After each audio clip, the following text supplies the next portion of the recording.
FIR करताना कोणते मुद्दे त्यामध्ये लिहिण्यात आले पाहिजेत याबद्दलची सर्व माहिती आज आपण करून घेणार आहोत, अतिशय साध्या आणि सोप्या शब्दामध्ये. यानंतर तुम्हाला एफ-आय-आर पोलीस स्टेशनला करताना अडचण जाणार नाही. एफ-आय-आर काय आहे, कशा प्रकारे लिहिण्यात यावी, तुमच्या केसमधील इन्व्हेस्टिगेशन ऑफिसर किंवा पोलीस हे सेटल झाले असतील तर मग काय करावे, पोलिसांनी तुमचे प्रकरण खोटे मानून जर एफ-आय-आर कोर्टामध्ये प्रेझेंट केली तर मग त्यावर काय उपाय करण्यात यायला पाहिजे, हे सर्व कॉमन इश्यूज आहेत ज्याबद्दल तुम्हाला माहिती असायलाच पाहिजे.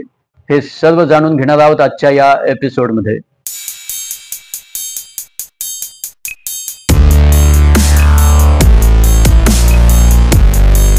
तर एफ-आय-आर काय आहे, फर्स्ट इन्फॉर्मेशन रिपोर्ट काय असते, कोणत्याही अपराधाची सूचना ही एफ-आय-आर नसते. तर एफ-आय-आर मध्ये जो गुन्हा किंवा अपराध हा दखलपात्र असतो, म्हणजे ज्या गुन्ह्याची सूचना, ज्या गुन्ह्याची माहिती तुम्ही पोलीस स्टेशनला देत असता तो गुन्हा हा दखलपात्र असला पाहिजे, तेव्हा त्याची एफ-आय-आर रजिस्टर्ड करण्यात येते. जे गुन्हे अदखलपात्र असतात त्यांची एफ-आय-आर रजिस्टर्ड करण्यात येत नाही. ते अदखलपात्र असतात म्हणजे नॉन कॉग्निझेबल ऑफेन्स असतात, त्यामुळे त्यांची एफ-आय-आर होत नाही.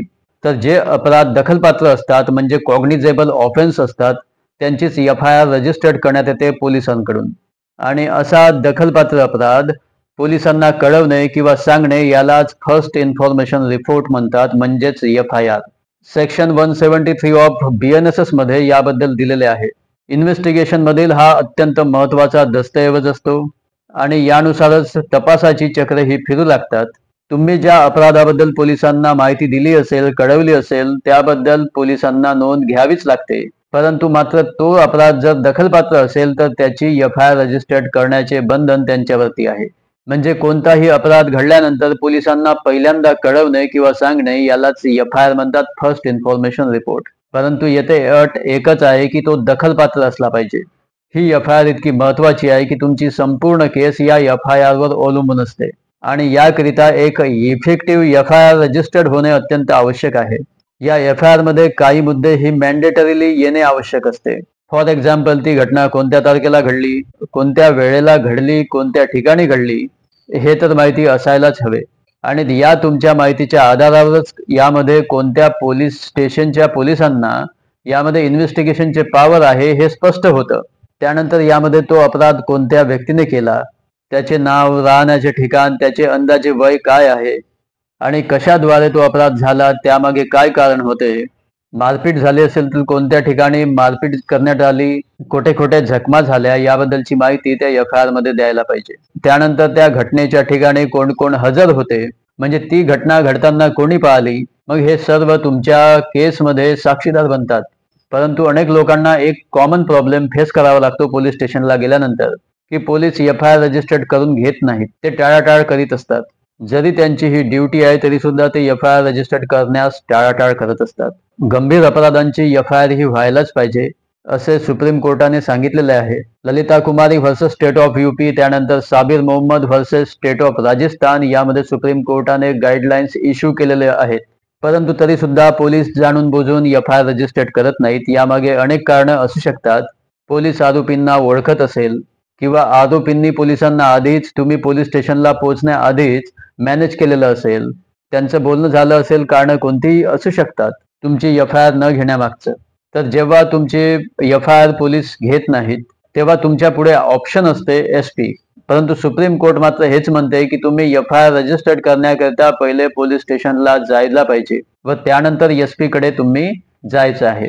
याकरिता SP ला एक ऍप्लिकेशन तुम्ही द्यायची व त्यामध्ये हे जरूर मेन्शन करावे की तुम्ही पोलीस स्टेशनला कधी गेले होते या अपराधाची नोंद करण्याकरिता, एफ-आय-आर रजिस्टर्ड करण्याकरिता, व कोणत्या अपराधाकरिता गेले होते ते सर्व हकीकत त्यामध्ये लिहायची आहे व त्यावर पोलिसांनी काय म्हटले हे सुद्धा नमूद करणे आवश्यक आहे त्या ऍप्लिकेशनमध्ये. ही ऍप्लिकेशन तुम्ही SP साहेबांना द्यायची आहे. तेव्हा SP तुमच्या त्या ऍप्लिकेशनवरती ऑर्डर करतील.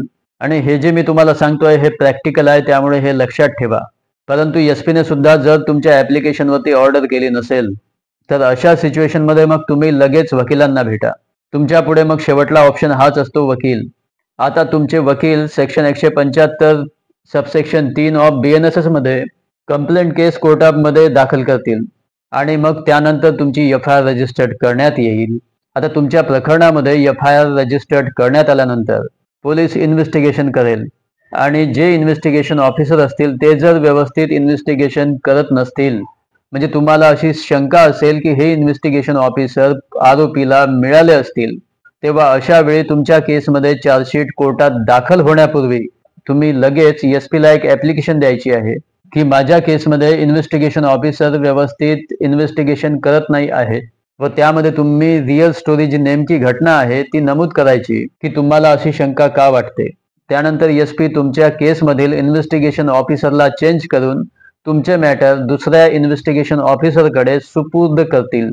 अनेकदा पोलीस तुमच्या केसमध्ये इन्व्हेस्टिगेशन करीत असतात आणि यामध्ये बराच वेळ ते घेतात. तेव्हा तुम्हाला माहिती पडत नाही की तुमची केस ही कुठपर्यंत आली आहे, तुमच्या केसचे काय झाले, कोणत्या स्टेजपर्यंत तुमची केस आलेली आहे, इन्व्हेस्टिगेशन कुठपर्यंत आलेली आहे, याबद्दल तुम्हाला काहीही माहिती पडत नाही.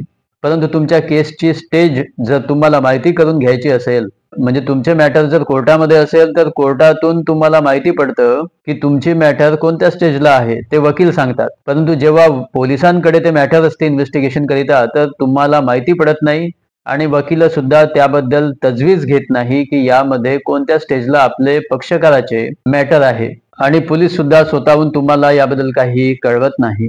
तेव्हा सेक्शन 233 ऑफ BNSS नुसार तुम्ही कोर्टामध्ये एक ॲप्लिकेशन देऊ शकता. तेव्हा कोर्ट तुमच्या मॅटरचा अहवाल मागवतील आणि कोणत्या स्टेजला आहे ते तुम्हाला नंतर कळवण्यात येईल. कारण याबद्दल तुमच्या मनामध्ये अनेकदा चलबिचल सुरू असते की आपल्या केसचे काय झाले, पोलीस काय करत आहे. तेव्हा त्यावर तुम्ही सेक्शन 233 ऑफ BNSS मध्ये ॲप्लिकेशन करायची आहे, कोर्टात ती द्यायची, तेव्हा तुम्हाला याबद्दलची माहिती मिळेल. त्यानंतर कंप्लेनंटला बऱ्याचदा एका कॉमन प्रॉब्लेमला फेस करावं लागतं की जर खरंच पोलीस जर आरोपीला मिळाले असतील, कारण अनेकदा आरोपी हे तुमच्यापेक्षा पॉवरफुल असतात, मग ते तुमच्यापेक्षा श्रीमंत असू शकतात, पदाने मोठे असू शकतात, त्या आरोपीमध्ये कोणी नेता असू शकतो, आरोपी हा नेत्याच्या ओळखीमध्ये असू शकतो किंवा इतर कोणत्याही सोर्सने आरोपी व पोलिसांची साठगाठ झाली असेल, तेव्हा पोलीस तर कोर्टच्या ऑर्डरने FIR रजिस्टर्ड करून घेते. परंतु FIR काय आहे, ती फायनल रिपोर्टच असते. त्यामुळे त्या रिपोर्टमध्ये काय लिहिण्यात आले पोलिसांकडून हे महत्त्वाचे असते आणि त्यामध्ये पोलीस लिहू शकतात की कंप्लेनंटने जी कंप्लेंट दाखल केलेली होती ती कंप्लेंट आमच्या इन्व्हेस्टिगेशनमध्ये खोटी निघाली, म्हणजे तुमची FIR ही खोटी निघाली, म्हणून पोलीस तुमची खोटी FIR कोर्टामध्ये प्रेझेंट करतात आणि त्यानंतर तुम्हाला कोर्टामध्ये बोलवण्यात येते. तेव्हा तुम्ही या पोलिसांच्या FIR वर सॅटिस्फाईड आहात का अशी विचारणा करण्यात येते. परंतु सर्वच कोर्टामध्ये अशाबद्दलची पद्धत नसते. त्यामध्ये फिर्यादीला एक समन्स काढला जातो, समन्सवर फिर्यादीला कोर्टामध्ये बोलवण्यात येते व तुम्ही त्या समन्सच्या तारखेवरती कोर्टात हजर व्हायचं व तुमचा अभिप्राय त्यांना सांगायचा की तुम्ही सॅटिस्फाईड नाही आहात आणि त्याचं कारण तुम्ही सांगायचं की मी जी घटना सांगितली ती खरी होती, मी जी रिपोर्ट दिली ती सत्य होती आणि त्यानंतर तुम्हाला येथे वकिलांची आवश्यकता पडेल. तेव्हा तुम्ही प्रोटेस्ट पिटिशन फाईल करायची आहे. आता ही प्रोटेस्ट पिटिशन जे कोर्टामध्ये पोलिसांनी फाइंडिंग दिलेले आहे तुमच्या खोट्या रिपोर्टबद्दल, त्याविरुद्ध ही प्रोटेस्ट पिटिशन असते तुमच्यातर्फे. तुमचे वकील ही प्रोटेस्ट पिटिशन तयार करतील आणि कोर्टामध्ये दाखल करतील. तुमच्यातर्फे ते आर्ग्युमेंट करतील आणि कोर्ट तुम्हाला यामध्ये तुमचे बयान देण्याची संधी देते. तेव्हा तुम्हालाच कोर्टामध्ये बोलायचे असते. यावेळी तुम्हाला कोणताच प्रश्न विचारण्यात येणार नाही. तुम्हाला तेच मुद्दे, तीच घटना, तेच ठिकाण, हे सर्व हकीकत यावेळी कोर्टात सांगायचे असते आणि हेच तुमचे बयान असते. तर कोर्टामध्ये प्रोटेस्ट पिटिशन फाईल केल्यानंतर तुमचे बयान झाल्यानंतर, परंतु हे बयान देताना तुम्ही स्वतःहूनच त्या घटनेची वेळ, तारीख, ठिकाण हे सर्व सांगितलं पाहिजे. त्यामध्ये कोणकोणत्या व्यक्तीने काय काय केलं, ते कोण कोण आहेत, ही सर्व हकीकत तुम्ही सांगायची असते. त्यानंतर तुम्हाला तुमच्या केसमध्ये आणखी साक्षीदार देण्याबद्दल विचारण्यात येते. जर तुमच्यातर्फे कोणी साक्ष देण्यास तयार असेल, ज्यांनी ही घटना, ज्यांनी हा अपराध पाहिला असेल, त्यांना तुम्ही साक्षीदार म्हणून कोर्टामध्ये हजर करू शकता तुमच्यातर्फे आणि याबद्दल तुमचे वकील तुम्हाला गाईड करतील. तर सेक्शन 223 ऑफ BNSS मध्ये तुमचे स्वतःचे बयान असते आणि सेक्शन 225 ऑफ BNSS मध्ये तुम्ही दिलेल्या साक्षीदारांचे बयान असतात.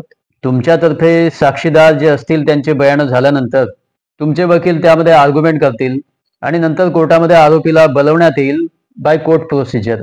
त्यानंतर एक माहिती आणखी देण्याची आवश्यकता आहे की तुमची FIR रजिस्टर्ड झाल्यानंतर पोलिसांनी तुम्हाला लगेच फ्री ऑफ कॉस्ट FIR ची कॉपी द्यायला पाहिजे, कारण सेक्शन 173 सबसेक्शन 2 ऑफ BNSS मध्ये तुमचा हा राईट आहे, तुमचा हा अधिकार आहे, तुम्हाला फ्री ऑफ कॉस्ट FIR ची कॉपी देण्यात यायला पाहिजे. तेव्हा जस्टिस फॉर ऑल मध्ये आज इतकंच. धन्यवाद.